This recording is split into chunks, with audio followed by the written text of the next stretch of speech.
Hello and welcome to Halftime Live. It's a new era for Everton, but same old at Goodison Park. Everton lead West Ham 1-0, and we all know who scored, Mr. Romelu Lukaku. Gonzo, was that just a prime example of inexperienced centre-back against a very, very talented striker?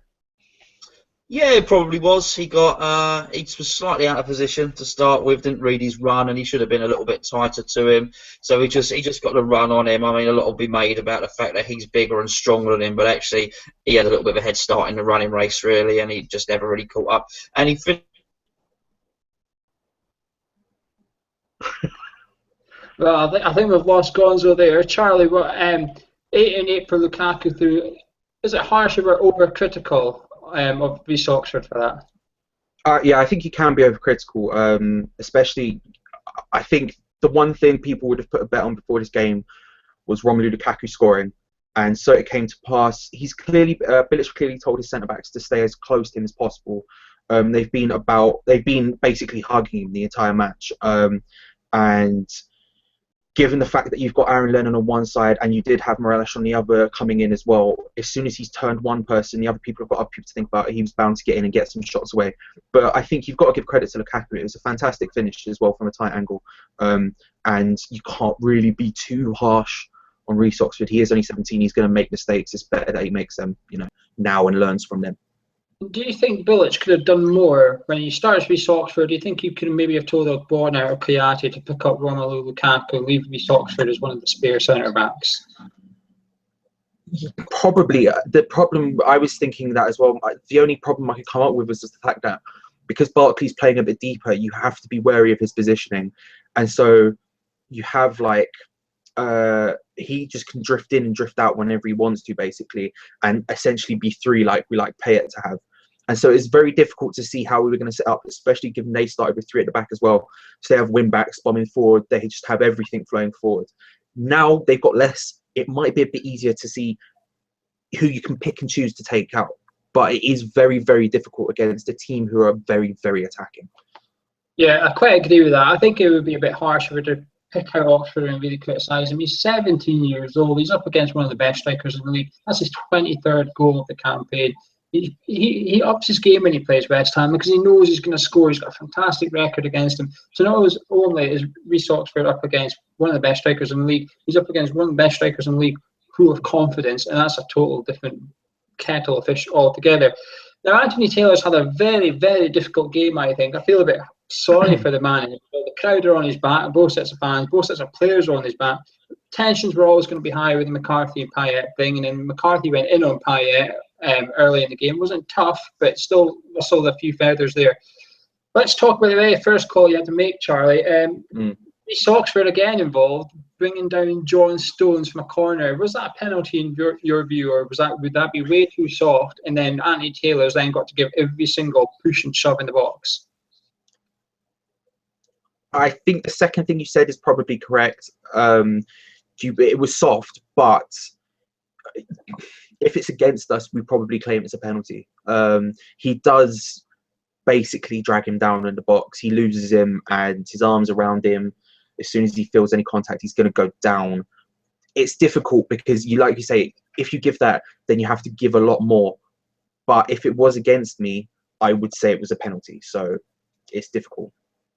For me, it's the grey area. By the letter of the law, it is a penalty. But by going by what referees do and don't give every weekend, it's not a penalty. I think it's one of those grey areas where damned if you do, damned if you don't. So I do feel sorry for Anthony Taylor. But let's talk about West Ham's penalty claim. The ball come in. Ogbonna, I thought I was away to celebrate. I thought Ogbonna was away to make it 1-1. And Nunes Mars came in the back of him.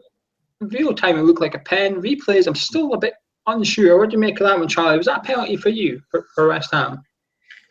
Again, not to sit on the fence, I'm exactly the same. I'm not 100% sure. Real time, it looked like a dead cert penalty. And again, if you give them the John Stones ones, you have to give that one.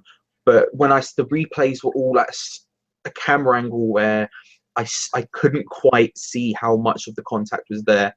That's obviously not to say Ogbonna dived. It's more just to say that I'm not sure how hard the push was, or what. The same way you could say about the John Stones one. If I was to make a decision, yes, it was a penalty. Charlie, do you think Anthony Taylor would have been more likely to point to the spot had the John Stones incident not occurred in the game? Yeah, 100%, 100%.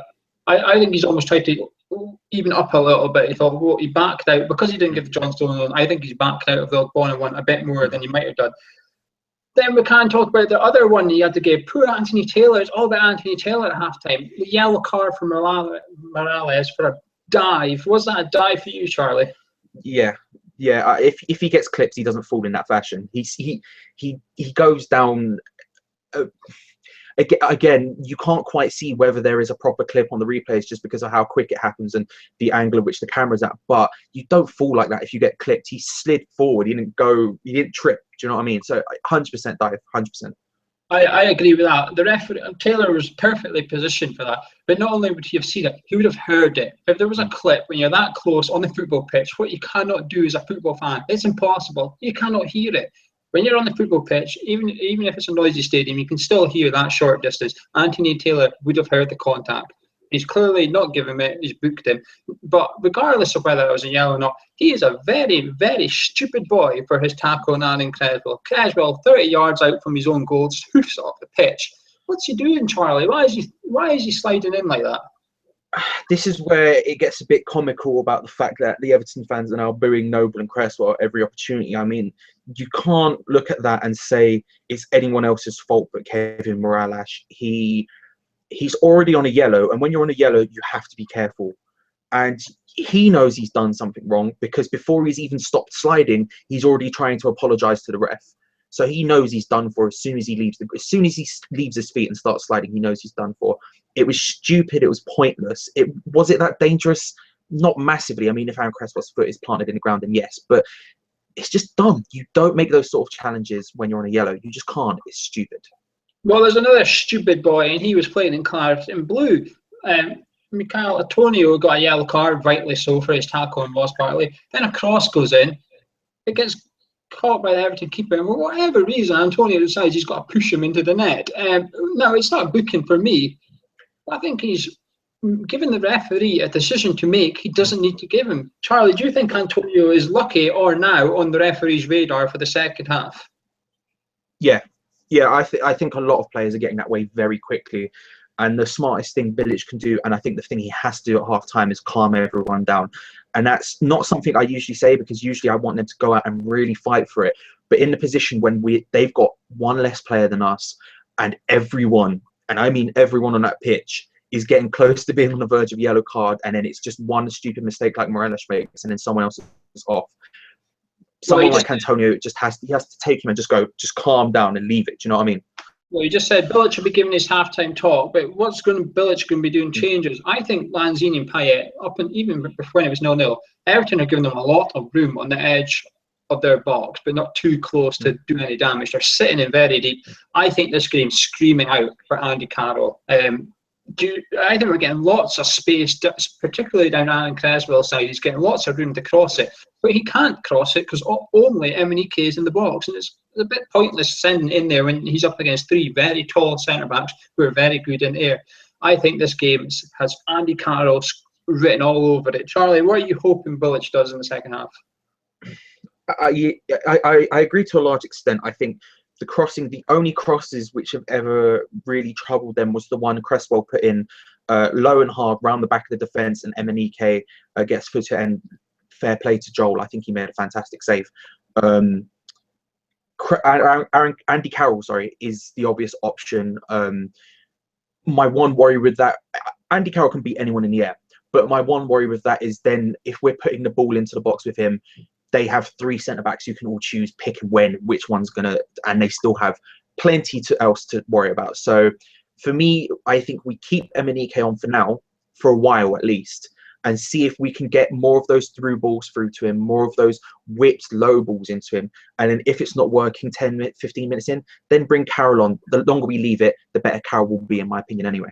You've just wrongly assumed I would sum Emenike there. I would actually sub Carroll, Coy for Reece Oxford.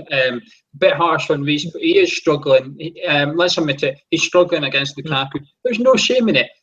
We've seen experienced players who's played in Premier League for 10 years struggle against Lukaku. We see Mertesacker struggle in Premier League quite often. He's a World Cup winner. You don't come more experienced than him, and he struggles in the Premier League. There's no shame in saying to Reece Oxford, you're struggling against Lukaku today, off you come, son. We'll get a striker on and we'll go for it. That's why we do anyway. Is it harsh to watch, Charlie, when you see one of your brightest prospects from the academy come up and struggle? Because he is struggling out there a bit. It's difficult. I think there's always a temptation when there's someone that young and doing very well to think that they're already the best thing going if they have 1 or 2 good games. I think the reality has to say he is still 17. He will occasionally make mistakes, but they're mistakes we see James Collins make mistakes like that every game. Do you know what I mean? And he's a good centre back. These are mistakes that you're going to make and they're going to learn by. And so it's really difficult to be harsh against him. But you are right. He is struggling against Everton in general. And I think maybe changing to a back 4 might be a good idea. The fact that they're down to 10, it might be a really good idea. You might be bang on with that. Right, Charlie, put your neck on the line. Will we get anything from this game? If West Ham win today, if we can turn around at Goodison Park and pick up 50 points, because 2 points behind Arsenal after they drew at Tottenham, will we turn it around? Yes, I'm going to say, I have confidence. I think we're more than capable of getting 2 goals, and Everton are always capable of getting something special, but I think our defence is good enough to hold them out. I'm going to make a claim for 2-1. Yeah, 2-1. Would you take a point right now? Yeah. Oh, yeah, I would. Yes. Yeah, I think we should push on and get more. But would I take a point against our bogey rivals away in this type of position? Yes, I would. Yeah, I agree with that. I would grab a point right now. I think if you asked any West Ham fan before a Tottenham game, you'll get 4 points against Tottenham and Everton. Anyone that says no, I think is a liar. I think everybody would have snatched your hand off at that. One thing I will say is watch out in the second half. When we get a free kick from deep, watch Lanzini. In the first half, Dimitri Payet got a free kick from distance. He stood and he blocked an Everton defender running back. Who the West Ham player was, I do not know, but he was blocking the run to allow the West Ham defender to get a clean run on the head. That's a tactic I think we need to look out for in the second half, because that could be very interesting if Lanzini does that with Andy Carroll. We will be back as soon as we can after full time with a match review where we'll be going over the whole 90 minutes. We'll also have Gonzo with us, hopefully, since he disappeared at halftime. Hopefully you'll hear his fresh views since we never heard them at halftime. If you're wanting to read the match reports and keep up to date with the commentary, pop on to clientreview.info. If you want to chat with your West Ham fans, it's hammerschat.boards.net. But thank you very much for joining us at this halftime live show. Hopefully West Ham can turn it around in the second half. Come on, you Irons.